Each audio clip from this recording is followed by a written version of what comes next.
এখন এসছি ঠাকুর ঘরে, ঠাকুরকে প্রণাম করতে, স্নান টান করে। আর ঠাকুর তো দেওয়া হয়ে গেছে, ঠাকুর ও দিয়েছে, যার জন্য আজকে কাজ অনেকটা তাড়াতাড়ি হয়ে গেছে। আর এদিকে হচ্ছে আমি করছি আজকে মাংসের তরকারি ওর টিফিনের জন্য, যেটা অবশ্য রাতেও হয়ে যাবে। আর আজকে দেবো রুটি।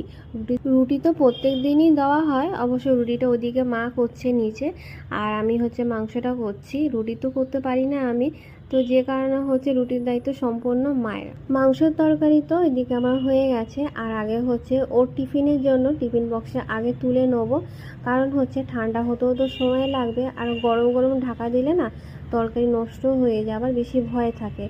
আর এই হচ্ছে রুটি, রুটি হয়ে গেছে। আর আজকে ভাবি ওকে টিফিনে রুটি 3টে দেবো। ও মাংসের তরকারি হলে না একটু রুটি দিয়ে খেতে ভালোবাসে, তো 3টে রুটি দিলে অনায়াসে খেয়ে নেবে। আজকে কোনো ঘরে ফল নেই, তাই ফলটা দিতে পারলাম না, এমনকি শসাও নেই। তো যাই হোক, আমার তো টিফিন গোছানো হয়ে গেছে, এবার হচ্ছে একটু চুলটা আঁচড়ে নেবো। আর ওদিকে তো ও খেয়ে দিয়ে রেডি হচ্ছে। আর আমার এখানে না কপালে 2খানা ফোসকা পড়েছে, সেদিনকে মায়ের ওখানে মাছ ভাজতে গিয়ে মাছের ডিমটা বিশেষ করে তেল ছিটকেছিল। তো মাছ ভাজতে গিয়ে একবার হাতে, আর কপালে হচ্ছে মাছের ডিমটা ভাজতে গিয়ে তো দাগ হয়ে গেছে। আর ও হচ্ছে রেডি হয়ে নিচে চলে গেল। আর এই হচ্ছে ওর টিফিন, যেটা আমি নিয়ে এখন নিচে যাব।